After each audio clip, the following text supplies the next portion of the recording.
रसिक हो यासी जवळी मर्मबंध सखीचे हे जाणून घ्या. रसिक हो यासी जवळी व्यासपीठ हे सगळ्यांचे, ज्ञानपीठ हे लहान थोरांचे, घरकुल हे आपल्या हक्कांचे.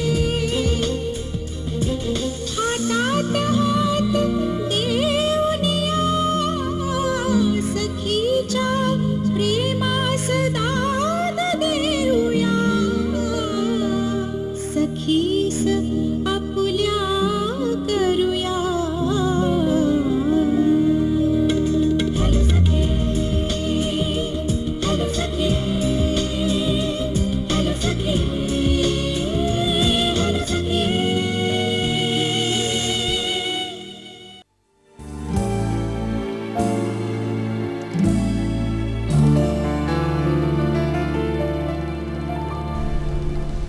नमस्कार. हॅलो सखीमध्ये आपल्या सगळ्यांचं मनापासून स्वागत.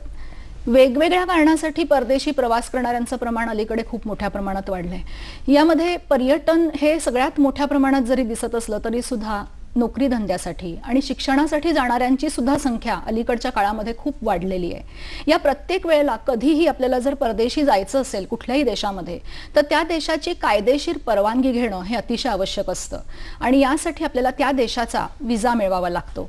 आज आपल्याला ह्याच सगळ्या गोष्टी जाणून घ्यायच्या आहेत की परदेशी जो विजा असतो तो कसा मिळवायचा असतो, त्याच्यामध्ये कोणकोणत्या कागदपत्रांची पूर्तता आपल्याला करावी लागते, कधी कधी त्यामध्ये काय अडचणी येऊ शकतात, संभाव्य अडचणी आणि त्यावर कशा प्रकारे आपण मात करून तो विजा मिळवू शकतो याबद्दल आपल्याला माहिती घ्यायची.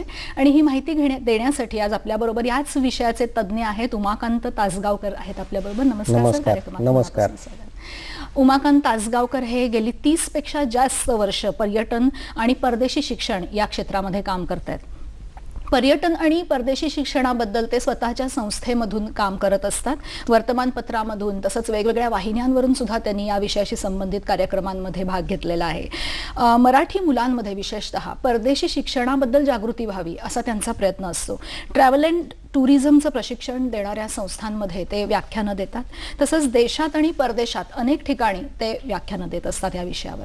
आज आपलाही कार्यक्रमात सहभाग अत्यंत आवश्यक आहे. त्यासाठी फोन नंबर्स लागतील ते असे आहेत: 022 मुंबईचा STD कोड आहे, 24908050 आणि 24988050.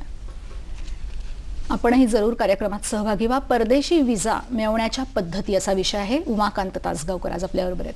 सर, पुन्हा एकदा कार्यक्रमात मनापासून स्वागत करतो. धन्यवाद. आज आता हे विजा जो आहे त्याचा एक तर फुल फॉर्म आम्हाला पाहिजे आणि ते म्हणजे नेमकं काय त्याबद्दल आम्हाला सांगा. ज्याला कोणाला परदेशात जायचंय त्याच्याकरता व्हिसा ही एक अत्यावश्यक गोष्ट असते. व्हिसा हे VISA असं त्याचं इंग्रजी स्पेलिंग आहे. ते व्हिजिटर्स इंटेंडेड स्टे अब्रॉड याचं लघुरूप आहे. आणि ज्याप्रमाणे तुम्हाला भारत सरकारने पासपोर्ट दिला म्हणजे तुम्ही परदेशी जायला सरकारची काही हरकत नाही असा त्याचा अर्थ होतो. तसंच व्हिसा ज्या वेळेला तुम्हाला दिला जातो त्यावेळेला त्या देशात यायला त्या सरकारची हरकत नाही असा त्याचा अर्थ होतो. बरं. कारण काय, एक अगदी साधं उदाहरण सांगतो की मी जर तुमच्या घरी यायचं ठरवलं पण तुम्ही जर मला दरवाजाच उघडला नाही तर मी कसा आत येणार. बरोबर. तर त्याही देशाची परवानगी पाहिजे. म्हणजे तुम्हाला जायचंय म्हणून तुम्ही जाऊ शकाल असं नाही. बरोबर. आता असं आहे की काही ठिकाणी आपल्याला काही देशांमध्ये जाण्यासाठी व्हिसा लागतो आणि काही ठिकाणी लागत नाही. ते काय असतं ते सांगा. ही फक्त एक बोली भाषा आहे की व्हिसा लागतो किंवा लागत नाही. कुठल्याही देशामध्ये जाताना तुम्हाला व्हिसा हा लागतोच. पण काय असतं की काही देश जे आहेत ते तुम्ही त्यांच्या देशात जाण्याच्या आधी त्यांची परवानगी तुम्ही घेतली पाहिजे असा त्यांचा दंडक आहे. त्यामुळे ते आधी इकडे घ्यावा लागतो. आता काही देश असे आहेत की तिकडे तुम्ही गेल्यावरती तुम्हाला ते विमानतळावरती व्हिसा देतात आणि तुम्ही त्या देशात जाऊ शकता. म्हणजे त्याच्याकरता आधी जे काही प्रोसिजर करावं लागतं, पद्धत करावी लागते ती त्या देशांच्या बाबतीत करावी लागत नाही. अर्थात काही ठिकाणी कंडिशनल व्हिसा पण दिला जातो. तुम्हाला सांगायचं झालं तर साधारण 50 देश असे आहेत की जे भारतीयांना व्हिसा ऑन अरायव्हल म्हणतो आपण त्याला, तिकडे तो दिला जातो. काही ठिकाणी टोटल दिला जातो, काही ठिकाणी कंडिशनल दिला जातो. म्हणजे त्याच्यातला फरक काय तोही सांगा. हा, आता काही देशांनी जो टोटल दिला जातो, म्हणजे उदाहरणार्थ तुम्हाला हाँगकाँगला जायचंय तर तुम्ही हाँगकाँग विमानतळावरती गेलात तर तुम्हाला ते 15 दिवसाचा व्हिसा मारून लगेच शिक्का मारून तुम्हाला देतात, त्याच्यात काही प्रॉब्लेम नाही. पण समजा तुम्हाला मेक्सिकोत जायचंय तर अमेरिकेचा व्हिसा असेल तर तो ऑन अरायव्हल तुम्हाला मेक्सिकोचा व्हिसा मिळतो, किंवा तुमच्याकडे जर का शेंजेन व्हिसा असेल तर मग तुम्हाला तुर्कस्तान ऑन अरायव्हल व्हिसा देतं. म्हणजे तो आधी घ्यावा लागत नाही, की लागतो नाही लागत याचा अर्थ तोच आहे. बरोबर. म्हणजे ह्या ज्या साऊथ ईस्ट कडच्या ज्या जे काही देश आहेत तिथे सुद्धा असं आहे का की त्यातल्या एका देशाचा जर असेल आपल्याकडे तर तिकडे आजूबाजूला आपल्याला फिरता येतं? हो, बरोबर आहे. सिंगापूरचा व्हिसा तुमच्याकडे असेल तर मलेशिया तुम्हाला ऑन अरायव्हल व्हिसा देतं. म्हणजे अशा त्यांच्या कंडिशन्स आहेत. बरोबर. काही ठिकाणी आता जे असं थायलंड आहे किंवा आता आपले शेजारी देश आहेत नेपाळ, भूतान वगैरे, इकडे आपण गेल्यावरती ते व्हिसा देतात. बरोबर. म्हणजे त्या ठिकाणी आपण असं रूढार्थाने म्हणतो की व्हिसा लागत नाही. म्हणजे एशियन जे काही कंट्रीज नाही, असं सगळ्याच देशांचं नाहीये. आता गल्फ कंट्रीज आहेत तिकडे तुम्हाला व्हिसा घ्यावाच लागतो, म्हणजे व्हिसा न घेता तुम्ही तिकडे जाऊ शकत नाही. आता असं आहे की आपण परदेशात जायचंय आपल्याला म्हटल्यानंतर आपण नाना तऱ्हेच्या गोष्टी आपल्याला कराव्या लागतात. सगळ्यात आधी आपल्याला आर्थिक नियोजन करावं लागतं आणि सगळ्या ह्या तयारीमध्ये हा जो व्हिसा जो असतो हा सगळ्यात महत्वाचा असतो. ते कसं ते सांगा. असं आहे, जर तुम्हाला व्हिसा मिळाला नाही तर तुम्ही किती मोठी तयारी केलीत तरी त्याचा काही उपयोग नाही. बरोबर आहे. तुम्ही इकडेच राहणार, कारण तिकडे तुम्हाला इथल्या विमानतळावरनं तुम्हाला विमानात बसूच देणार नाहीत. त्यामुळे तो व्हिसा मिळवणं हे अत्यावश्यक गोष्ट आहे, तरच तुम्ही तिकडे जाऊ शकाल, नाही तर तुम्ही जाऊ शकणार नाही. हा त्यातला महत्वाचा भाग आहे. आणि तो मिळवणं याच्याकरता जे बऱ्याचशा पद्धती आपल्याला अवलंबाव्या लागतात, कारण प्रत्येक देशाची प्रोसिजर किंवा पद्धत वेगळी वेगळी असते. त्यामुळे एकाच देशाला जे नियम लागू होतात ते दुसऱ्याच देशात तसेच लागू होतील असं काही नाही. बरोबर. म्हणजे आता हे सगळी जी पूर्तता आहे ही करायला आपल्याला त्याच्याबद्दल माहिती घ्यायची आहे, पण त्याच्या आधी हे किती प्रकारचे व्हिसा असतात ते आता सांगा. व्हिसा अनेक तऱ्हेचे असतात. यामध्ये 1 पासून 30 पर्यंतचे प्रकारपर्यंतचे व्हिसा आहेत, अस्तित्वात आहेत. हे किती प्रकारचे व्हिसा द्यायचे हे त्या देशाचा आकार, त्या देशाची गरज, त्या देशात काय जे त्याचं धोरण आहे ते, या सगळ्यावरनं ते देश ठरवतात. पण उदाहरणार्थ सगळ्यात लोकप्रिय व्हिसा म्हणजे टुरिस्ट व्हिसा किंवा व्हिजिटर व्हिसा ज्याला आपण म्हणतो तो. त्याच्यानंतर स्टुडंट व्हिसा असतो की ज्यांना शिकायला जायचंय. त्याच्यानंतर एम्प्लॉयमेंट व्हिसा असतो की ज्यांना तिकडे जाऊन नोकरी करायची आहे.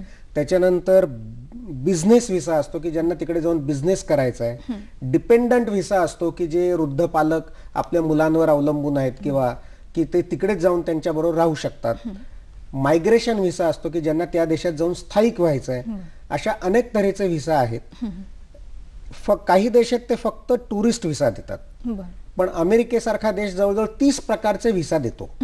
आणि त्यांनी प्रत्येक छोटी छोटी जी कॅटेगरी माणसाची ती त्यांनी बरोबर म्हणजे अशी नियमबद्ध केलेली आहे आणि ते तुम्हाला त्या कॅटेगरीमध्ये बसवतात.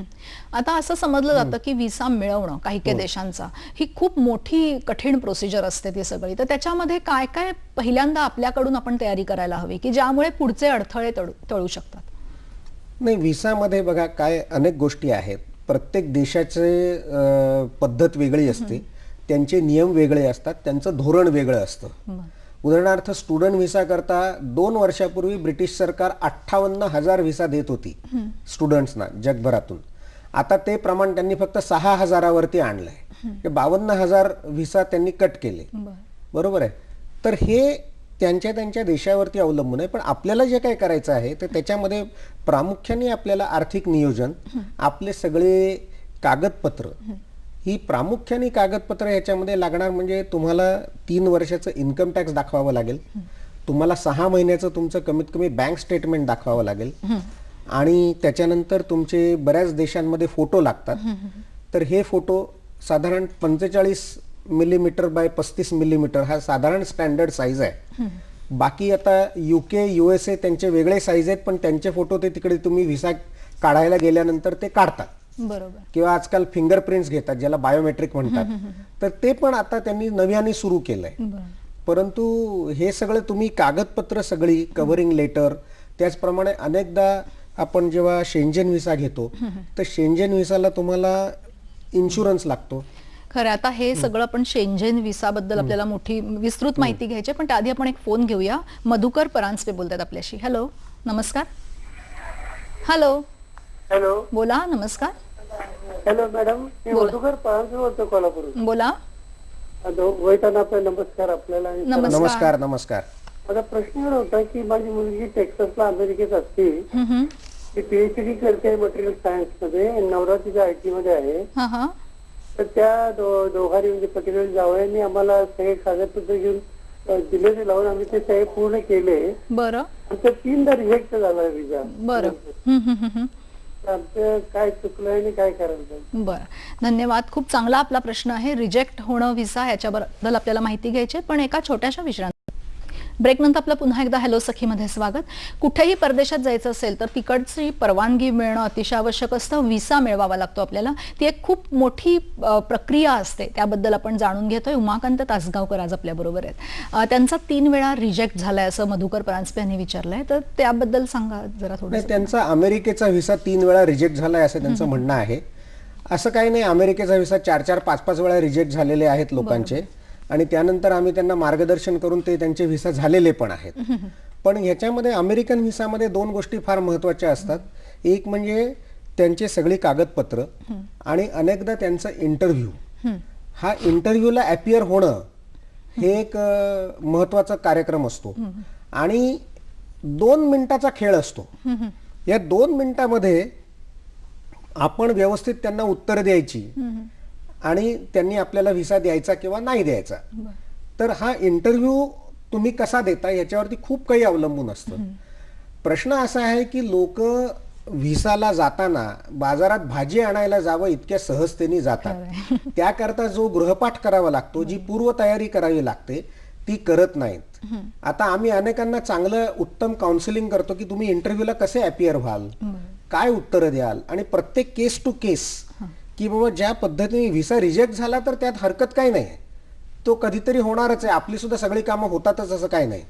आणि अमेरिकेसारखा देश आहे की ज्याच्या नावाने जास्तीत जास्त लोक ओरडाआरडा करतात किंवा त्याचं मिळत नाही अशी तक्रार करतात. परंतु अमेरिका दरवर्षी जवळजवळ 1.5 लाख भारतीयांना व्हिसा देतं. म्हणजे ते व्हिसा देत नाही तसं नाही, परंतु त्यांचं स्वतःचं काही तंत्र असतं, आणि त्या प्रमाणे त्या पद्धतीने जर ते आपण अपियर झालो तर तो व्हिसा त्यांना मिळू शकतो. आता त्यांनी विचारलं की माझ्या कागदपत्रात काही चूक झाली आहे का, तर ते पाहिल्याशिवाय सांगता येणार नाही. म्हणजे नुसतं टेलिफोनवरती असं कोणालाच काही सांगता येणार नाही. बरोबर. पण आता ही जी कागदपत्र असतात, तुम्ही म्हणालात ना की त्याची नीट पूर्तता करावी लागते, तर त्या कागदपत्रामध्ये आपण जी काही आपली माहिती दिलेली आहे, ती माहिती आपण जेव्हा इंटरव्ह्यूला जातो त्यावेळेला ते आपल्याकडून नकळत काढून घेत असतात का, आणि त्यावेळेला आपल्याकडून काही चूक होऊ शकते का? मग मी तुम्हाला एक गोष्ट सांगतो की तुमची जी कागदपत्र त्यांच्याकडे म्हणजे किंवा तुम्ही जी काही त्यांच्या व्हिसा फॉर्म मध्ये माहिती भरता, आता हे सगळं ऑनलाईन झालंय. म्हणजे पूर्वी जसं होतं की लोक फॉर्म भरायचे हाताने, मग तो आपण देत असू. आता तसं होत नाही. आता बऱ्याचशा देशांचा व्हिसा फॉर्म आहे तो ऑनलाईन असतो, आणि त्यात आपण जी माहिती भरतो ती साधारणपणे बरोबर आहे की नाही, किंवा तुम्ही कशी व्यक्ती आहात हे पाहण्याची एक सिक्रेट यंत्रणा बऱ्याचशा मोठ्या एम्बसीजकडे असते, आणि तुम्ही तिथे जाण्याच्या आधीच त्यांनी ही सगळी चौकशी केलेली असते. तर त्यामुळे ते कागदपत्र एक तर बरोबर पाहिजेत, आणि त्याचप्रमाणे इंटरव्ह्यूला कशा पद्धतीने अपियर व्हायचं हा पण फारच महत्वाचा मुद्दा आहे. ती गोष्ट आपण गांभीर्याने घ्यायला पाहिजे की आपण जेव्हा इंटरव्ह्यूला आपल्याला जर जायचं असेल त्या देशामध्ये तर आपण आपल्यावर विश्वास त्यांचा बसेल अशा पद्धतीने. फोन आलाय. डॉक्टर श्रीकृष्ण पाटगावकर बोलतायत. हॅलो, नमस्कार. हॅलो, नमस्कार मॅडम. बोला. माझा एकच प्रश्न आहे. प्रश्न असा आहे की बऱ्याच वेळा असं होतं की काही लोक व्हिसाच्या वेळेला इंटरव्ह्यूला जाताना परदेशात मी ते स्थलदर्शन साठी जातोय असं सांगण्यापेक्षा बऱ्याच वेळेला सुनेची डिलिव्हरी किंवा मुलीची डिलिव्हरी अशा पद्धतीने सांगतात. ते पण कारण व्हिसा नाकारायला कारणीभूत होतं का, या बाबतीत आपलं मत काय आहे? धन्यवाद. धन्यवाद. तेच त्यांनी विचारलं आता. म्हणजे असं आहे, बऱ्याचदा लोक व्हिसा ऑफिसरला नको ती माहिती देतात, आणि जास्त माहिती दिल्यामुळे सुद्धा त्यांना कुठेतरी तुमच्यात चूक आढळते आणि तो व्हिसा नाकारला जातो. हा झाला एक भाग. तसंच त्यांनी इंटरव्ह्यूचं हे सांगितलं. मी तुम्हाला सांगतो की आपल्याला काय बोलायचं याची आधी घरी प्रॅक्टिस करण्याची आवश्यकता आहे. त्याकरता व्हिसा सल्लागारांच्याकडनं संभाव्य आपल्याला काय प्रश्न विचारले जाऊ शकतील हे पण पाहून घेण्याची आवश्यकता आहे. म्हणजे आता मी तुम्हाला एक उदाहरण म्हणून सांगतो की आमच्याकडे एक गृहस्थ आले होते, त्यांचा वर्षाचा टर्नओव्हर हा जवळजवळ 4-5 कोटी रुपये होता. आणि ते म्हणाले की त्यावेळेला असं होतं की ब्रिटिश व्हिसा करता सगळ्यांचा इंटरव्ह्यू व्हायचा. तेव्हा ते गेले, त्यांना मी आधी 2 तास त्यांच्याशी आदल्या दिवशी बोललो, त्यांना सांगितलं, म्हणाले काय हरकत नाही, उद्या जाऊन मी व्हिसा घेऊन येतोच. दुसऱ्या दिवशी परत आले ऑफिसमध्ये, म्हणाले व्हिसा माझा रिजेक्ट झाला. म्हटलं काय झालं, तुम्हाला काय विचारलं काय? तेव्हा ते म्हणाले काय नाही, त्यांनी 3च प्रश्न विचारले. त्यांनी विचारलं what is your name sir, मग मी नाव सांगितलं. What is your business sir, मग मी बिझनेस सांगितला. मग ते म्हणाले now tell me sir why do you want to go to UK. असा प्रश्न विचारल्यानंतर या गृहस्थांनी सांगितलं बाणेदारपणे, I don't want to go to UK, I want to go to London. आता तो व्हिसा ऑफिसर काय करणार या उत्तरावर? आणि परत वरती ते मला म्हणाले की ही सर तुमची चूक आहे. म्हणलं काय झालं? तर म्हणे तुम्ही मला इंग्लंड म्हणजेच ब्रिटन म्हणजेच UK असं कुठे सांगितलं? मला वाटलं लंडन हा देश आहे. आता ह्याच्यावरती आपण काय बोलणार? म्हणजे आपली सगळी म्हणजे भौगोलिक ज्ञान जे आहे आपलं ते सुद्धा आपण चांगल्या पद्धतीने तयार करून जाणं आवश्यक आहे. डॉक्टर प्राजक्ता मुळे बोलतायत. हॅलो, बोला. नमस्कार. नमस्कार. हॅलो. हा, मी कशासाठी फोन केला की मला ना गेली 5 वर्ष म्हणजे माझा एक मुलगा UKत आणि एक USA असतो, बरोबर. तर USA मुलाच्या वेळेस मला पटकन 10 वर्षाचा मिळाला विजा, त्यामुळे इतकं बरं वाटलं. पण UK 6 महिने 3 वेळा दिला. आता यावर्षी मला 2 वर्षाचा मिळाला, पण मला एकदम 5 किंवा असं 10 वर्षाचा, कारण तो माझा परमनंट रेसिडेन्स आहे मुलगा, त्यामुळे 10 वर्षाचा किंवा 5 वर्षाचा जर मी पैसे भरले तर मिळू शकेल, कारण नॉन रिफंडेबल मनी असतं. आणि असं समजलं जातं की आपलं नशीब आणि त्या काउन्सिलरची मर्जी. आता ह्याच्यामध्ये हे मर्जी प्रकार काय, म्हणजे मला जर असा प्रश्न पडतो की मर्जी असणं वेगळं आणि रूल्स असणं वेगळं, ह्या दोन्ही मध्ये तुम्ही जरा विस्तृत सांगितलं तर बरं होईल, कारण really very nice information you are giving sir. धन्यवाद. धन्यवाद. आता त्यांचं नातेवाईक कोणी राहत असेल तिथे, समजा परमनंट ते म्हणाले मुलगा त्यांचा आहे, तर काही वेगळ्या पद्धतीने त्यांना अप्लाय करायला हवं? नाही, आता त्यांची केस आहे ती तशी सरळ आहे माझ्या दृष्टीने. त्यांच्याकडे US चा 10 वर्षाचा व्हिसा आहे. आता UKचा त्यांना लॉंग टर्म व्हिसा पाहिजे. आता त्यांना 2 वर्षाचा व्हिसा मिळालेला आहे. हा 2 वर्षाचा व्हिसा संपल्यानंतर त्या 5 वर्षाकरता किंवा 10 वर्षाकरता अर्ज करू शकतील आणि तो त्यांना मिळेल. मला काही त्याच्यात फार अडचण दिसत नाही. बरं, म्हणजे त्यांनी त्या पद्धतीने तिथे त्यांच्या मुलांनी जर सगळे पेपर्स पाठवले, त्याचे टॅक्सेशनचे किंवा त्यांचं जो जिथे नोकरी करत असेल त्यांचं बोनाफाईड लेटर, बँक स्टेटमेंट, तर त्यांना तो मिळू शकेल. असं काही त्यांच्या बाबतीत मला असं ऐकून सुद्धा काही फारशी अडचण वाटत नाही. खरं, म्हणजे फक्त त्यांची अडचण अशी होती की त्यांना वारंवार तिथे जावं लागतं, म्हणजे एकदाच मिळालं तर असं त्यांचा युएसनी आता बघा UK सुद्धा 5-5, 10-10 वर्षाचे व्हिसा देतं, पण ते केस टू केस वेगळी असते. आता यांच्याकडे तसा काही मला प्रॉब्लेम दिसत नाहीये.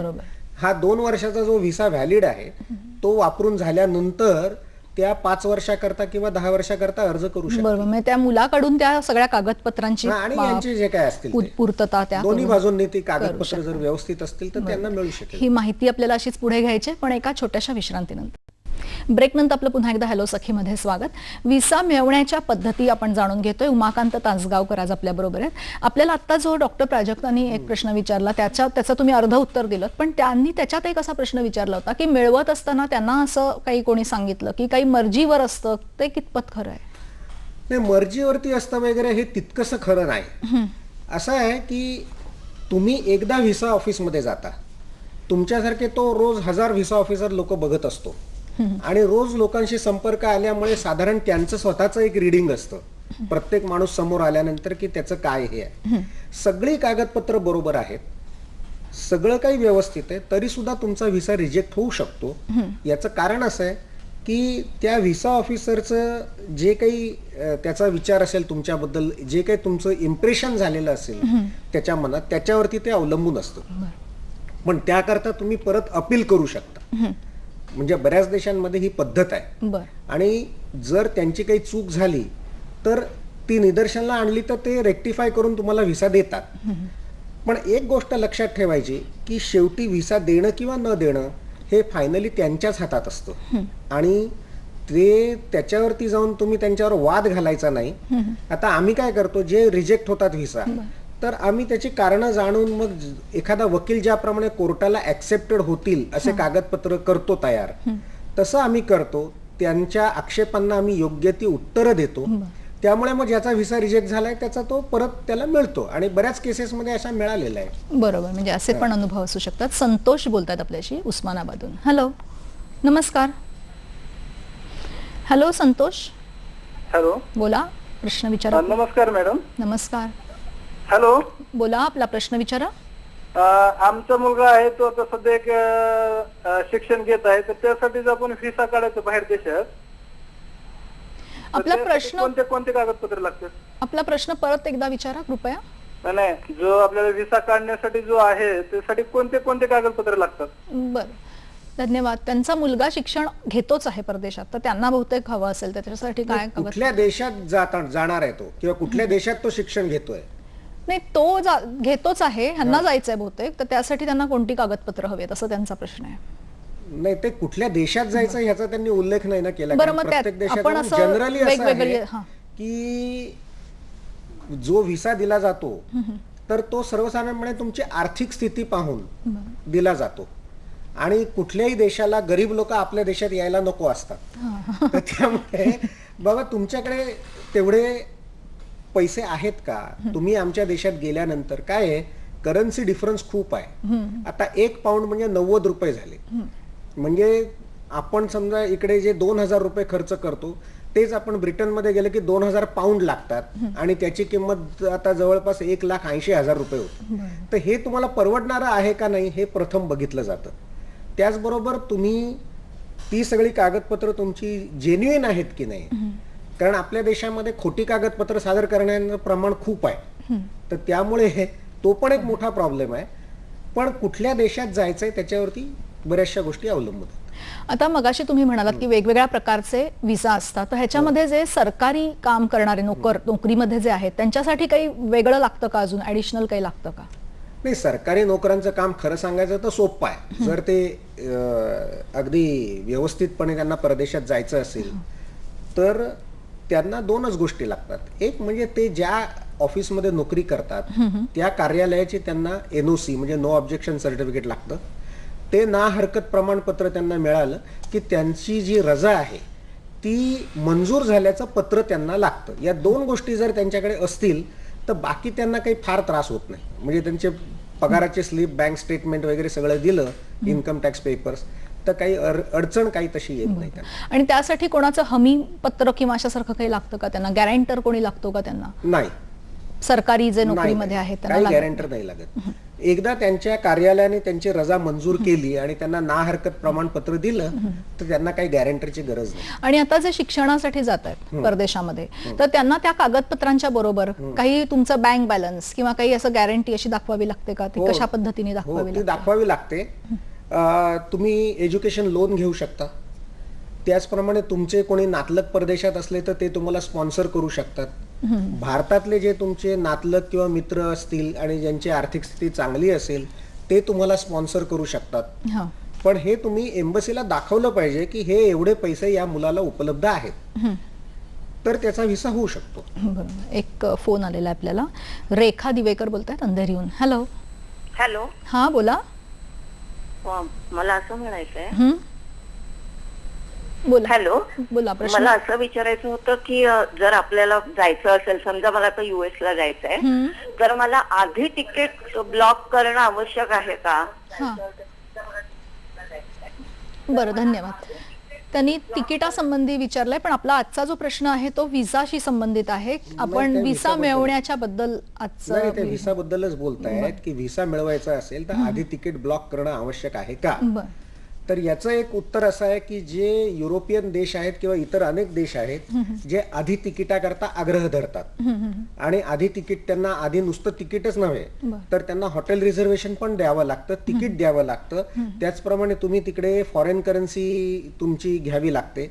हे सगळं तुम्ही इकडे आधी त्यांना दाखवलं तरच ते तुम्हाला व्हिसा देतात. इन्शुरन्स घ्यावं लागतं. परंतु अमेरिकेकरता जे आता त्यांनी स्पेसिफिक विचारलं तर नियमामध्ये त्यांनी असं म्हटलेलं नाही की तुम्ही आम्हाला तिकीट दाखवा म्हणून. परंतु जर तुम्ही तिकीट त्यांना आधी दाखवलं, म्हणजे आम्ही अनेकदा लोकांना असं सांगतो की तुम्ही हे आधी तिकीट वगैरे सगळा कार्यक्रम निश्चित करा आणि तुम्ही परत येणार आहात हे सगळं त्यांना व्यवस्थित दाखवा, तर तुम्हाला तो व्हिसा मिळणं सोपं जाऊ शकतं. पण आता हे व्हिजिटर्सच्या बाबतीत तुम्ही सांगितलं ना, म्हणजे जे काही कालावधीसाठी चाललेले आहेत, पण हे प्रत्येकाच्या बाबतीत आहे का असं की तुम्हाला तिकीट आधी ब्लॉक करावं लागतं? म्हणजे जे आता शिक्षणासाठी चालले आहेत किंवा अशा लोकांसाठी काय? शिक्षणाकरता जे जातात त्यांना आधी तिकीट दाखवावं लागत नाही, त्यांचा व्हिसा झाल्यावरच त्यांनी तिकीट काढलं तरी चालतं. त्यामुळे त्यांना व्हिसा त्यांचा मिळणं हे आधी प्राधान्य ह्याला द्यायला पाहिजे. शिक्षणाकरता ते लागत नाही, पण जे व्हिजिटर म्हणून चालले आहेत त्यांनी तिकीट दाखवलेलं बरं, कारण त्यांचा व्हिसा अधिक सोपा होईल. आता समजा एखादा कोणी व्यवसायासाठी चाललाय परदेशामध्ये, तर अशा वेळेला काय काय अडचणी येऊ शकतात आणि त्यावेळेला त्याला कशा पद्धतीने कागदपत्र किंवा आपलं जे काही बॅलन्स, बँक बॅलन्स आहे किंवा ह्या गोष्टीची कशी हमी द्यायला लागते त्यांना? नाही, खरं सांगायचं तर जे जेन्युइन बिझनेसमन आहेत आणि जे व्यवसाय करता जातात तर त्यांना एवढी अडचण येत नाही, पण त्यांना दाखवावं लागतं की ते बिझनेस करता जात आहेत, म्हणजे ते नेमकं काय करणार आहेत, कुणाला भेटणार आहेत, आणि जे काही समजा त्यांना करायचं असेल तर जो बिझनेस समजा करायचा असेल तर त्या बिझनेसमध्ये ते काही इन्व्हेस्टमेंट करणार आहेत का, कारण एक इन्व्हेस्टरचा व्हिसा पण मिळतो, आणि ज्यांना त्या देशात समजा परमनंट राहायचं असेल तर इन्व्हेस्टर म्हणून त्यांना तो एक व्हिसा मिळू शकतो, किंवा असे जे बिझनेस करता जातात तर त्यांना बिझनेस व्हिसा मिळू शकतो. आणि त्यांना दाखवावं लागतं मात्र की कुठल्या कंपनी बरोबर ते बिझनेस करणार आहेत, कुणाला भेटणार आहेत आणि काय तऱ्हेचा बिझनेस करणार आहेत, आणि त्याकरता आवश्यक ते अर्थबळ त्यांच्याकडे आहे. बरोबर, म्हणजे त्यांना त्याची हमी द्यावी लागते. हो. सिद्धेश्वर बोलतायत बडोद्याहून. हॅलो हॅलो, नमस्कार. हॅलो. बोला हॅलो, बोला सिद्धेश्वर. हा सिद्धेश्वर पवार बोलतोय बडोद्यावरून. हा बोला. मला असं विचारायचं होतं. हा हा, तर मी अमेरिकेला 6 महिने राहून आलोय आणि माझा मुलगा तिथं परमनंट तिथलं स्थायिक म्हणून आहे, तिथे 6 महिने राहिलेलो होतो. आणि आता जर मला सिंगापूरला व्हिजिटर्स विजावरती जायचं म्हणलं तर काही प्रॉब्लेम सहसा येणार, कारण त्याच्यामध्ये अमेरिकेचे स्टॅम्प्स वगैरे माझ्या पासपोर्ट आहेत. आम्हाला ग्रीन कार्ड पण 3 महिन्यानंतर मिळालं होतं, हेही आहे. तर त्याबद्दल जरा थोडक्यात सांगा. बरं, धन्यवाद. आपल्या ह्या प्रश्नांचं उत्तर सर देणार आहेत आपल्याला, पण एका छोट्याशा विश्रांतीनंतर. ब्रेकनंतर आपलं पुन्हा एकदा हॅलो सखीमध्ये स्वागत. उमाकांत तासगावकर आज आपल्या बरोबर आहेत. आपल्याला परदेशात जाण्यासाठी जो व्हिसा लागतो त्याबद्दलची ते माहिती देत आहेत.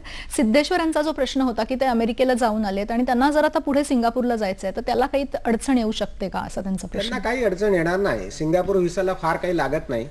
त्यांचं फक्त एक 6 महिन्याचं बँक स्टेटमेंट लागेल, इन्कम टॅक्सचे पेपर्स लागतील आणि विमानाचं तिकीट, आणि त्यांनी फॉरेन एक्सचेंज दाखवलं तर त्यांना सिंगापूरचा व्हिसा मिळू शकेल. काही एवढी अडचण आहे असं मला वाटत.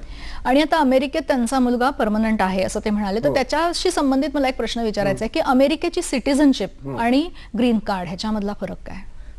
हा फार चांगला प्रश्न तुम्ही विचारलात, कारण अनेकांचा असा गैरसमज आहे की ग्रीन कार्ड म्हणजे अमेरिकेची सिटिझनशिप, परंतु तसं नाहीये. काय आहे की अनेक देश तुम्हाला जो मायग्रेशन व्हिसा देतात त्याच्यामध्ये काही लोक त्याला रेसिडेन्शियल परमिट म्हणतात, काही लोक त्याला परमनंट रेसिडेन्स म्हणजे PR म्हणतात. तसं अमेरिकेची टर्मिनॉलॉजी ग्रीन कार्ड. तर ग्रीन कार्ड मिळालं याचा अर्थ तुम्हाला तिथेला मायग्रेशन व्हिसा मिळाला, पण नागरिकत्व हे वेगळं असतं, कारण नागरिक स्वतःच्या देशाचं सरकार हे निवडू शकतो, त्याला वोटिंग राईट्स असतो. ग्रीन कार्ड धारकांना अमेरिकेमध्ये वोटिंग राईट्स नसतात, पण ते तिथे राहू शकतात, कामधाम करू शकतात, ते सगळं करू शकतात. म्हणजे एक नागरिकत्वाचा वोटिंगचा राईट सोडला तर बाकी सर्व ते नॉर्मल आयुष्य ते जगू शकतात. बरोबर, म्हणजे हा फरक लक्षात घ्यायला पाहिजे. अजित यांचा फोन आहे. नमस्कार. हॅलो, बोला. हा, मी अजित उमरटकर बोलतोय भिवंडीहून. बरं, बोला. माझा प्रश्न असा आहे की आपण समजा बाहेर कुठल्या देशाचा जर एखादा विजा काढायचा असेल तर विजा काढत असताना आपल्या आर्थिक परिस्थिती विचारतात, तर आपल्याजवळ किती आर्थिक परिस्थिती म्हणजे आपला बँक बॅलन्स किती असणे आवश्यक आहे? बरं बरं, धन्यवाद. हे प्रत्येक देशाकरता वेगळं वेगळं आहे. बरोबर. म्हणजे आता तुम्ही थायलंडला जाणार असलात तर तुम्हाला काही बँक बॅलन्स दाखवण्याची गरज पडत नाही. तुम्हाला फक्त तिकीट आणि तुम्ही $1000 दाखवले, $500 दाखवले ते तुम्हाला व्हिसा देतात. ऑन अरायव्हल सुद्धा म्हणजे तिकडे गेल्या गेल्या तुम्हाला व्हिसा मिळू शकतो. आता किती दाखवायची म्हणजे तुम्ही किती दिवस राहणार, काय करणार याच्यावरती अवलंबून आहे. पण साधारणपणे एक 3 ते 5 लाख रुपये दाखवावेत जर व्हिजिटर म्हणून जाणार असलो तर, असं आम्ही लोकांना सांगतो. आता ह्याच्याबरोबर दुसरं एक असतं की मायग्रेशन करणारे जे असतात, परदेशात जाऊन तुम्हाला तिकडे स्थायिक व्हायचंय, तर त्यासाठी कशा पद्धतीने तयारी असायला पाहिजे आपली, आर्थिक पासून ते इतर सगळी कागदपत्र? असं आहे, ज्यांना परदेशात स्थायिक व्हायचं आहे त्यांच्याकरता मायग्रेशन व्हिसा असतो. आता उदाहरणार्थ आपण आता मगाशीच म्हणालो की ग्रीन कार्ड हा सुद्धा मायग्रेशन व्हिसाच आहे. तसंच निरनिराळ्या देशांचे जे व्हिसा आहेत तर त्या मायग्रेशन मध्ये सुद्धा पुष्कळ कॅटेगरीज आहेत आणि त्याच्यामध्ये तुम्हाला स्किल्ड मायग्रेशन म्हणजे ज्यांच्याकडे काही विशेष कौशल्य आहे अशा लोकांना व्हिसा चटकन मिळतो. ज्यांना समजा बिझनेसमन आहेत अशांना चटकन मिळतो. स्किल्ड मायग्रेशन म्हणजे त्या लोकांना, आता काय आहे, अनेक लोकांना अशा तऱ्हेच्या विशेष कौशल्याची असणाऱ्या लोकांची गरज असते. मग अशा लोकांना तो व्हिसा चटकन देतात ते. आणि तुम्ही काही काही देशांच्या वेबसाईट्स वरती गेलात तर त्यांना कुठल्या कुठल्या लोकांची गरज आहे हे त्यांनी नमूद केलेलं आहे. बरोबर, कळलं का? तर आपण त्या कॅटेगरीमध्ये असू तर आपल्याला ते सोपं हा, जातं. पण ते सोपं म्हणजे तितकं सोपं नसतं. आता उदाहरणार्थ ऑस्ट्रेलिया, न्यूझीलंड वगैरेला कमीत कमी 1 वर्ष लागतं. बरोबर. काही देशांचं मायग्रेशन यायला कमीत कमी 2.5 ते 3 वर्ष लागतात. त्यामुळे ते, आणि आर्थिक दृष्टीने सुद्धा म्हणजे तुम्हाला त्याच्याकरता त्यांच्या फीजच जवळजवळ 2 लाख, 3 लाख, 5 लाख अशा असतात. तर तो म्हणजे परदेशात जाऊन आपण त्या देशावर भार बनून राहता कामा नये ह्याची हो. ते काळजी बरोबर घेत असतात. किशोर नगरकर बोलतायत, वरळीहून बोलतायत. हॅलो. हा, नमस्कार. नमस्कार. आम्ही इंग्लंडला जाण्याकरता म्हणून व्हिसा ऍप्लिकेशन केला तेव्हा आम्हाला सांगण्यात आलं की व्हिसा ऍप्लिकेशन करायचं जे सेंटर आहे त्या सेंटरकडे तुम्ही जाऊन द्यायचं. आता या ब्रिटिश एम्बसीचं फक्त एकच सेंटर आम्हाला त्यावेळेस सांगण्यात आलं की जिथं आम्ही जाऊन ऍप्लिकेशन द्यायचा. बरं. आम्ही ऍप्लिकेशन दिला आणि आम्ही तिकडच्या लोकांना 3-3, 4-4 वेळा विचारत होतो की आमचं ऍप्लिकेशन करेक्ट आहे का म्हणून. तर ते सांगायला पण तयार नव्हते. ते म्हणत होते आमचं काम आहे की फक्त आम्ही ऍप्लिकेशन फॉरवर्ड करणार आणि मग तुम्हाला तो व्हिसा मिळेल काही दिवसांनी किंवा मिळणार नाही हे तुमच्या ते त्यांच्याकडनं तुम्हाला कळेल. वास्तविक पाहता ही त्यांची जबाबदारी होती की आम्हाला आमचा ऍप्लिकेशन कलेक्ट करताना आम्हाला गाईड करणं की बुवा हे बरोबर आहे का बरोबर नाहीये. तर या बाबतीत तुम्ही जरा माहिती सांगा. आम्हाला मिळाल्यानंतर गोष्ट मिळाली, जरा प्लीज सांगा या बाबतीत. धन्यवाद. नाही, याच्यामध्ये असं आहे की जी व्हिसा ऍप्लिकेशन सेंटर्स आहेत तर आता हे सगळीकडे प्रायव्हेटायझेशन झालंय. म्हणजे त्याचं आउटसोर्सिंग केलं जातं. जे व्हिसा ऍप्लिकेशन गोळा करतात जी सेंटर्स मधनं, ज्या एम्बसीच्या, तर ते सर्वसाधारणपणे ते ऍप्लिकेशन बघून घेतात. पण कदाचित असं आहे थोडंसं की अनेक भारतीय आहेत की जे ब्रिटिशांपेक्षा जास्त ब्रिटिश स्वतःला समजतात आणि अशांनी उद्धटपणे उत्तरं दिली असतील. मलाही हा अनुभव आहे, त्यामुळे त्याच्याकडे थोडं दुर्लक्ष करणं हेच योग्य. बरोबर. पण आता हे सगळं ऑनलाईन झालंय. तुम्ही म्हणालात की कुठेही जर आपण अप्लाय करत असू समजा तर ते ऑनलाईन झालंय, त्याचे काय फायदे आहेत ते सांगा. नाही, ऑनलाईन होण्याचा एक फायदा असा आहे की तुम्ही ऍप्लिकेशन भरतानाच अगदी अतिशय तो अर्ज करेक्ट किंवा बरोबर पद्धतीने भरला जावा. आणि तो बऱ्याचदा ऑनलाईन असल्यामुळे आपल्याला कळत असतं की आपण त्याच्यात काय माहिती भरतोय. त्याची एक कॉपी आपल्याकडे पण राहू शकते. आपल्याकडे त्याचा प्रिंटआउट आपल्याला काढता येतो कॉम्प्युटरवर. म्हणजे आपणच क्रॉस चेक करू शकतो. आपण स्वतः सुद्धा ते क्रॉस चेक करू शकतो. बरोबर. त्यामुळे त्याचा तो एक फायदा आहे. आणि मुख्य म्हणजे काय की सगळा अर्ज भरून झाल्यावरती ताबडतोब त्या एम्बसीमध्ये तो सबमिट होतोच.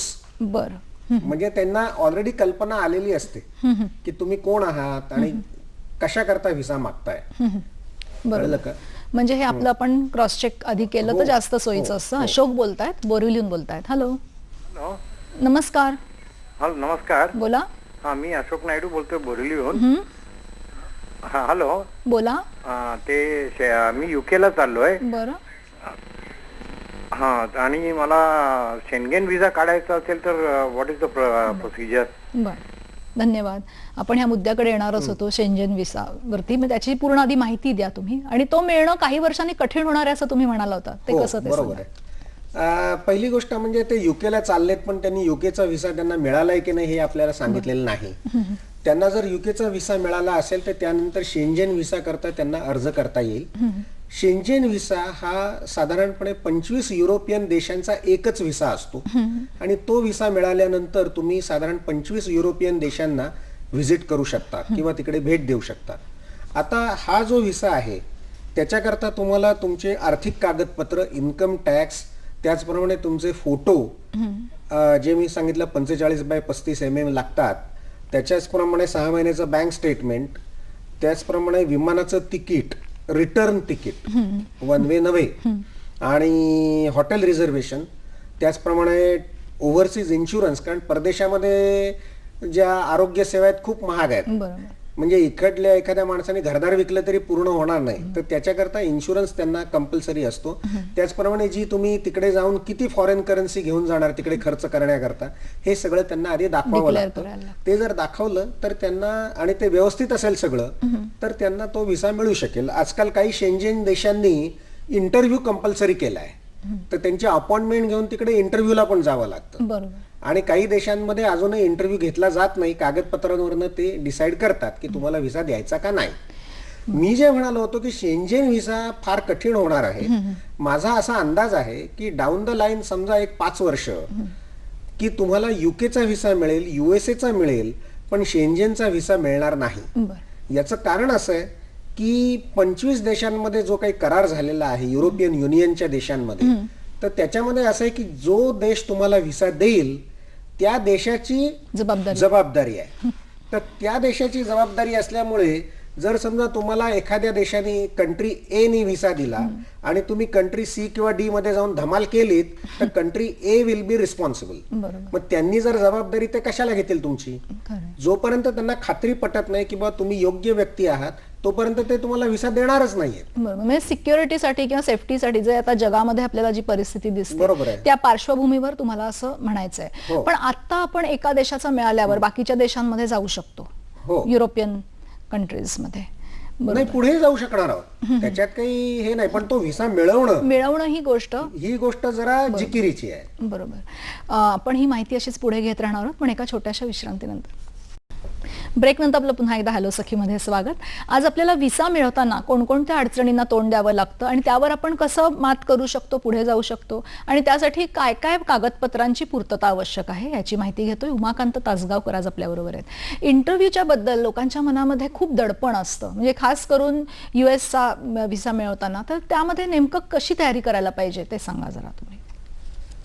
US व्हिसा करता इंटरव्ह्यू ही अत्यंत महत्वाची बाब आहे आणि ती पूर्णपणे गांभीर्याने घ्यायला पाहिजे. आता उदाहरणार्थ आम्ही ज्या वेळेला जे लोक आमच्याकडे येतात त्यावेळेला आम्ही त्यांना सांगतो की त्यांनी कसे कपडे घालावेत, कशा पद्धतीने अपियर व्हावं, आणि प्रत्येक केसचा अभ्यास करून त्यांना साधारण काय प्रश्न विचारले जातील हे आम्ही त्यांना काढून देतो, आणि मग त्याची त्यांनी काय उत्तर द्यायची हे आम्ही त्यांना सांगतो.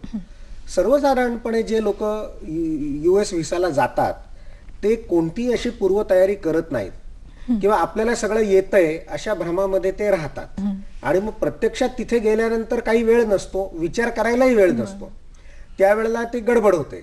दुसरी एक अशी पण गडबड होते की समोरचा जो अधिकारी असतो तो अमेरिकन असतो आणि तो काय इंग्रजी बोलतो त्याचे उच्चार आपल्याला समजण्यात अनेकदा अडचण येते. तर याच्यावरती कशी मात करायची हे पण आम्ही त्यांना सांगतो. पण आता अलीकडे आपल्या भाषेमध्ये पण आपल्या मातृभाषेत देण्याची पण सोय झाली आहे. सोय आहे. इंटरप्रिटर तुम्हाला मराठी, हिंदी, गुजराती, तामिळ सगळ्या भाषेचे मिळू शकतात, परंतु त्यामुळे तुमचं इम्प्रेशन ते फारसं चांगलं समजत नाही. खरंय. एक फोन आलाय आपल्याला. मनीषा दिवेकर बोलताय. हॅलो, नमस्कार.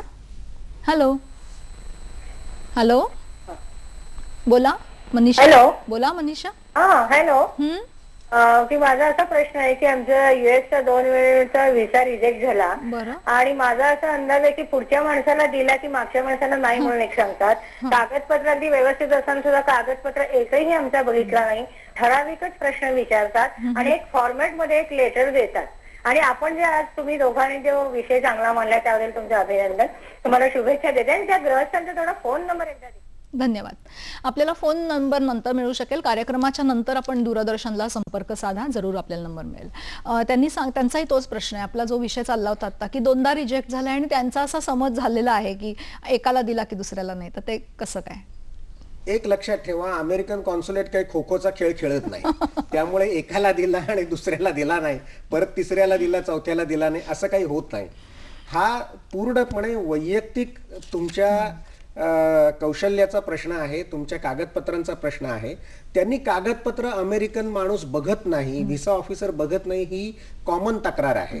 परंतु ते कागदपत्र बघत नाहीत म्हणजे अनेकदा असं असतं की मी जसं सांगितलं की रोज ते 1000 लोक बघतात. माणूस समोर आला की त्यांना कळतं की बाबा याचं साधारण काय परिस्थिती आहे.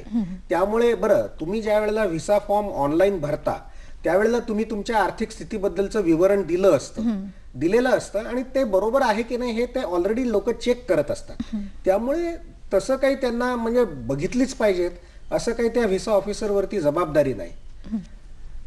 ज्यांचे व्हिसा रिजेक्ट झाले आहेत मुख्यतः काय होतं की हे इंटरव्ह्यू करता वगैरे जे काही त्यांना योग्य प्रश्न काढून देणं किंवा हे जे आहे ना, आता सहसा मराठी मंडळींचं असं आहे की ते कुठल्याही कॉन्सिलरकडे जात नाहीत आणि त्याची फी त्यांना द्यायची नसते. हे त्याचं महत्वाचं कारण आहे. त्यामुळे मग ते व्हिसा त्यांचे बऱ्याचदा रिजेक्ट होतात. बऱ्याचदा त्यांचे कागदपत्र बरोबर नसतात कारण त्यांना हेच समजत नाही की आपण नक्की काय दाखवायला हवंय किंवा काय दाखवायला नको आहे.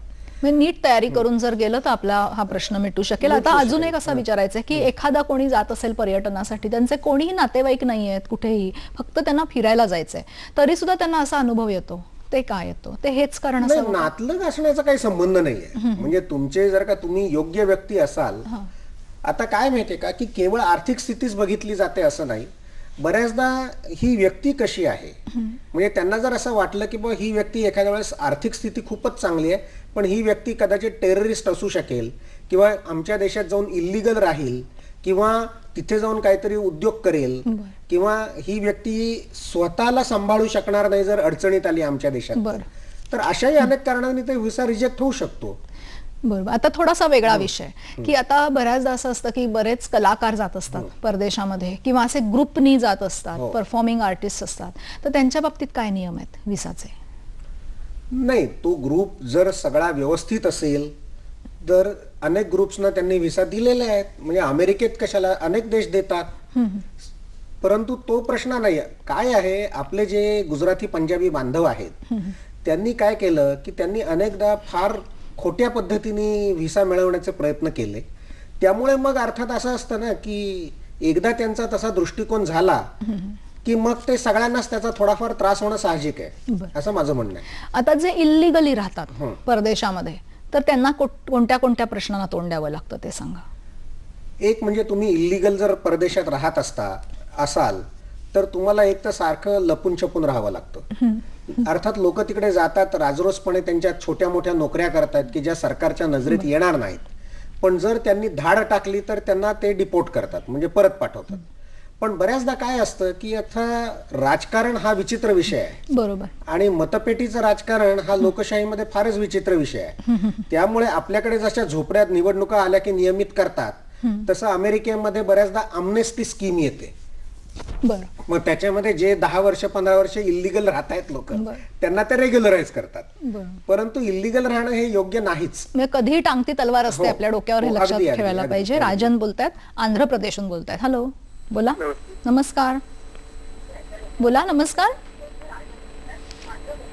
राजन. नमस्कार मॅडम. हा, दोघांनी माझा नमस्कार. नमस्कार मॅडम, मी हैदराबादला फायनान्शियल सेक्टरला काम करतो. सिंगापूर बेस्ड कंपनी आहे. अशामध्ये मला एका सौदी अरेबियामधून एक जॉब ऑफर आलेली. बरं. आणि 11 जुलैला मुंबईमध्ये इंटरव्ह्यू आहे. हॅलो, आपल्या टीव्हीचा जरा आवाज हळू करा आपण. तर नाही का, मला इमिजिएट जॉईनिंग आहे तिथे. तर व्हिसा विषयी म्हणजे काय करावं लागेल ताबडतोब मला? बरं, धन्यवाद. त्यांना ऑफर आलेली आहे, जॉब ऑफर आलेली आहे, म्हणजे त्यांना एम्प्लॉयमेंट व्हिसा मिळू शकतो. जर त्यांचं सिलेक्शन झालं, जर त्यांना निवडलं गेलं तर ती कंपनी त्यांना योग्य ती कागदपत्र देईल आणि तो व्हिसा त्यांचा होऊ शकेल.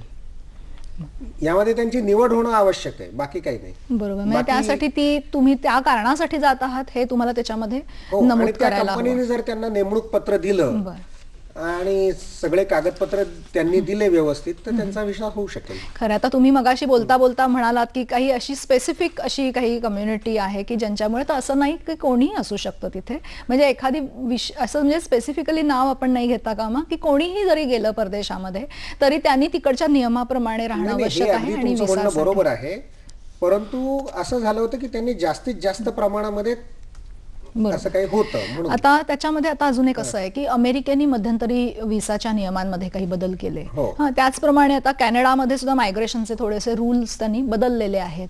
तर त्याचा काय परिणाम झालेला आहे ते सांगा. मी जेव्हा कॅनडाने या जानेवारी 13 पासून रूल बदलले त्यानंतर अनेक प्रेसमध्ये मी सांगितलेलं होतं आणि काही ठिकाणी माझे लेखही छापून आले होते. कॅनडाने काय केलंय की पूर्वी त्यांच्याकडे जर तुम्ही 3 वर्ष राहिलात तर तुम्हाला परमनंट रेसिडेन्स करता म्हणजे PR करता अर्ज करता येत असे.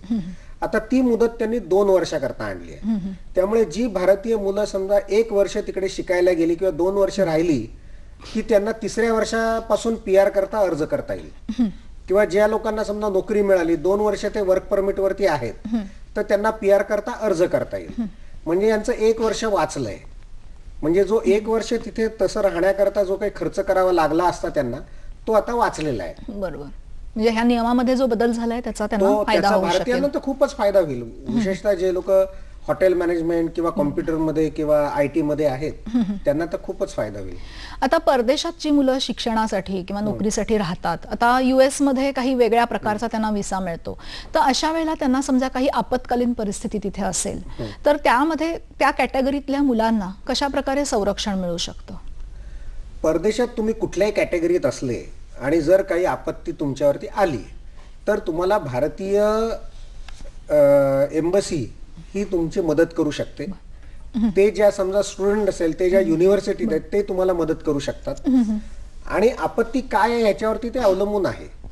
परंतु आपल्या पासपोर्टवरती दिलेलं असतं की भारत सरकारने हा पासपोर्ट तुम्हाला दिलेला आहे तो परदेशामध्ये तुम्हाला विना रोकटोक जाता यावं म्हणून दिलेला आहे आणि तुम्हाला जी काही मदत लागेल ती करण्याचं भारत सरकारचं काम आहे. तर त्यामुळे त्यांनी जर जवळच्या एम्बसीशी संपर्क साधला भारतीय तर त्यांना मदत मिळू शकेल. आणि आता अशा परिस्थितीमध्ये दुर्दैवाने कोणी अडकले तर त्यांचे नातेवाईक किंवा आई वडील त्यांना जाण्यासाठी जर अगदी तात्काळ समजा व्हिसाची आवश्यकता असेल तर काय कशा मिळू पद्धतीने? शकतो ना. इमर्जन्सी व्हिसा मिळू शकतो. फक्त ती इमर्जन्सी आहे हे तुम्ही एम्बसीला पटवून दिलं पाहिजे. बरोबर. तसे जर तुमच्याकडे कागदपत्र असतील किंवा तसं तुम्ही सिद्ध करू शकलात तर ते देतात ना.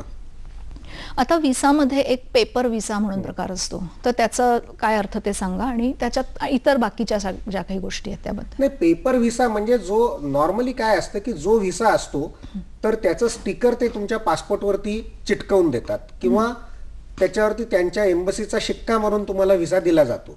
पेपर व्हिसामध्ये ते वेगळ्या पेपरवर व्हिसा देतात आणि त्या वेगळ्या पेपरवरती जो व्हिसा दिला जातो तो तुम्ही पासपोर्ट आणि तो व्हिसा असं तुम्ही बरोबर घेऊन जायचं म्हणजे तुम्हाला त्या देशात प्रवेश मिळतो. आता सिंगापूर अशा तऱ्हेचा पेपर व्हिसा देतं. पूर्वी इस्रायल सरकार देत असे पेपर व्हिसा पण आता तो त्यांनी बंद केलाय. म्हणून आता इस्रायलला जाण्याकरता भारत सरकार स्पेशल वेगळा पासपोर्टच देतं. बरोबर. आता काही अशा ठराविक कॅटेगरीज आहेत जसं आता काही कधी कॅडेट व्हिसा असतो किंवा अजून काही माणसं असतात की ज्यांना सारखं सारखं वेगवेगळ्या देशांमध्ये जावं लागतं तर त्याचं जरा थोडक्यात सांगा. नाही, ज्यांना अनेक देशात सतत जावं लागतं तर त्यांना एक म्हणजे जे कॅडेट असतात त्यांच्याकडे CDC असतं म्हणजे कंटिन्युअस सर्टिफिकेट ऑफ डिस्चार्ज. बरोबर आहे. तर त्याच्यावरती त्यांना इमर्जन्सी ते व्हिसा मिळतच असतं किंवा त्यांना अलाउड असतं. तर त्यामुळे तो काही त्यांचा फारसा प्रश्न येत नाही. आता जे बिझनेस करता फिरतात निरनिराळ्या देशात तर ते मल्टिपल एंट्री व्हिसा घेऊन बिझनेस व्हिसा घेऊन फिरत असतात आणि त्याच्यातही काही अडचणी येत नाही. बरोबर. आता आपल्याला एवढे फोन आले किंवा जे जे काही प्रश्न आहेत त्याच्यातून परत परत जे काही आपल्याला दिसून आलेले ते म्हणजे इंटरव्ह्यूला जात असताना जे अनुभव येतात आणि व्हिसा रिजेक्ट होत असतो. तर आता तुमच्याकडे जे काही अनुभव आहेत ते थोडक्यात सांगा आणि लोकांना व्हिसाच्या बद्दल जी काही एक अशी भीती किंवा दडपण असतं तर त्याच्यासाठी तुम्ही काय सांगाल? खरं सांगायचं तर मी सर्वांना हे सांगेन की व्हिसाची भीती बाळगण्याचं मुळीच कारण नाही. कारण तुम्ही ज्या देशात जाणार आणि जो व्हिसा अधिकारी असतो तोही तिथल्या सरकारचा नोकर असतो. तर पहिली गोष्ट म्हणजे त्याच्यात घाबरण्यासारखं काय नाही. तो काय तुम्हाला फाशी देणार नसतो. जास्तीत जास्त नाही म्हणेल. या पलीकडे फारसं काही होणार नसतं. जर त्यांनी तुम्हाला व्हिसा दिला उत्तम, जर नाही दिला आणि रिजेक्ट झाला तरी लोकांना अपमान वाटतो किंवा अगदी निराशा येते. म्हणजे अशी काही लोक मला भेटली आहेत की जी म्हणाली की बाबा नाही नाही आम्हाला अमेरिकेने व्हिसा नाकारला किंवा युकेने व्हिसा आम्ही त्या देशात आता जाणारच नाही. पण असं करून काही चालत नाही. म्हणजे तुमचं लक्ष हे मोठ्या गोष्टींकडे असलं पाहिजे. तो रिजेक्ट झाला तर का झाला, आपण कुठे कमी पडलो हे पाहण्याची गरज आहे. आणि ते आपण जर का नीट योग्य व्यक्तीचा सल्ला घेऊन जर आपण हे काम केलं तर आपला व्हिसा होऊ शकतो. असे 5-5, 6-6 वेळा रिजेक्ट झालेले व्हिसा पण आम्ही लोकांना मार्गदर्शन केलं आणि त्यांचे झालेले आहेत. त्यामुळे त्याच्याबद्दल काही भीती बाळगण्याचं कारण नाहीये. आणि दुसरी गोष्ट अशी आहे की ह्या व्हिसामध्ये लोक पूर्व तयारी करत नाहीत. हा मी वारंवार जे काही सांगतोय ते त्याचं महत्वाचं कारण आहे. त्यामुळे त्यांचा व्हिसा रिजेक्ट होतो. आणि लोक काही काही वेळेला तारतम्य बाळगत नाहीत. म्हणजे आमच्याकडे एक गुजराती कपल आलं होतं. म्हणजे मी केवळ गुजराती म्हणून नाही सांगत आहे, पण ते ज्या वेळेला इंटरव्ह्यूला गेले त्यावेळेला मी त्यांना सांगितलं होतं की बाबा हे तुम्हाला प्रश्न विचारतील, सगळं बरोबर आहे. प्रत्यक्षात गेले त्यावेळेला व्हिसा ऑफिसरने सांगितलं की बाबा ठीक आहे, तुमचं काय नाव, अमुक अमुक, या बाई तुमच्या शेजारी उभ्या आहेत, ती तुमचीच बायको आहे का? तो म्हणाला हो. मग त्यांनी विचारलं त्यांची बर्थ डेट काय, त्यांनी बरोबर सांगितली. त्यानंतर तो म्हणाला की तुम्ही असं करा, तुमच्या मिसेसना तिकडे बसायला सांगा, मी आधी तुमच्याशी बोलतो मग त्यांच्याशी बोलतो. बरं, बाई जाऊन बसल्या. मग त्यांनी विचारलं की तुमचा बिझनेस काय, त्यांनी सांगितलं. मग सांगितलं की बा तुमचा मुलं किती तुम्हाला, तर तो म्हणाला 2 म्हणाल्यावरती त्यांनी सांगितलं की कोण मोठा आहे, मुलगा मोठी का मुलगा मोठा का मुलगी मोठी? मग तो म्हणाला की माझी मुलगी मोठी. मग ते ठीक आहे. मग बायकोला तेच प्रश्न, बायको म्हणाली मुलगा मोठा. आता हा बाहेर येऊन मला सांगतो की सारखा तो व्हिसा ऑफिसर मला असं घुम फिरवून असेच प्रश्न विचारत होता आणि माझी बायको दरवेळेला माझ्या विरोधातच बोलते असं तो गुजरातीत सांगत होता.